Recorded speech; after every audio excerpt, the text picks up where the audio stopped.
Good afternoon, কি খবৰ হ'বলৈ কমেণ্ট কৰি জনাব। এয়া আমি মন্দিৰত গৈছিলোঁ কালি দেউল আছিল যে, ফাকুৱাৰ আগা দিনা আমাৰ ইয়াতে দেউল পালন কৰে। মানে যিদিনা মেইন ফাকুৱা হয় সেইদিনাখনে আমাৰ ইয়াতে দেউল পালন কৰে। তাৰপিছত মানে পিছদিনাহে আমাৰ ইয়াতে ফাকুৱা উৎসৱটো কৰে। সেয়েহে মানে কি আমাৰ ইয়াতে কালি দেউল কৰিছিল, তাতে মন্দিৰত গৈছিলোঁ। যাওঁতে মানে কি অলপমান ভিডিঅ' কৰি ৰাখিছোঁ। আৰু ক'ত ক'ত দেউল পালন কৰে জনাবচোন মোক কমেণ্ট। এয়া গা চা ধুই আহিলোঁ। ভাইটিয়ে কৈছে কি তোক ৰং দিবৰ কাৰণে ৰখিয়ে আছোঁ, ক'ত যা তই? মই ক'লো হয় নেকি, দিয়া পিছে দি বুলি। আৰু সিয়াৰ কথা পেলাব নোৱাৰিলোঁ, কাৰণ সি এইবছৰৰ পৰা ঘৰত নাথাকে যিহেতু, আৰু এইটো এইবাৰৰ পৰা এনেকৈ ফূৰ্তি কৰিব নাপায়, সেইকাৰণে দিব দিলোঁ তাক।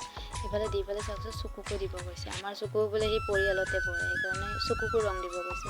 মই ক'লো কি দিয়া একো নাই, এই এনজয়ে কৰিছে আৰু এইবাৰৰ পৰা সি এনেকৈ নাপায়, সেইকাৰণে কি না বুলি নক'লোঁ, সিয়াক যাবও দিলোঁ আৰু ইয়াক যি কৰে তাকে কৰিব দিলোঁ। আৰু এয়া চাওকচোন দেউতাই পাত পাৰিব যাওঁতে কাঁচিখন পৰি পেলাই বহুতখিনি জেগা কাটি গ'ল, বহুত তেজি হেৰি হৈ গ'ল।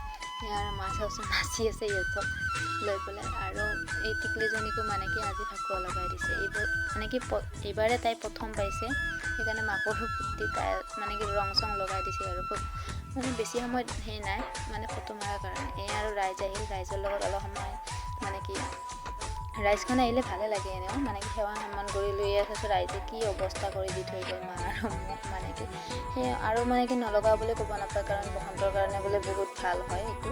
সেইকাৰণে এনেকৈ মানে হাত ভাঙিলেও আৰু লৈছোঁ, আৰু মায়ে যিহেতু মাথাটো ধুই দিম বুলি কৈছে, সেইকাৰণে আৰু দিব দিছোঁ। আৰু সেয়া মায়ে গা চা ধুই মানে কি মাথা চাথা ধুই দি পেলাই আজিৰ দিনটো এনেকৈয়ে গ'ল। আপোনালোকৰ কেনেকৈ গ'ল কমেণ্ট কৰি জনাবচোন, আৰু আজিলৈ বাই বাই।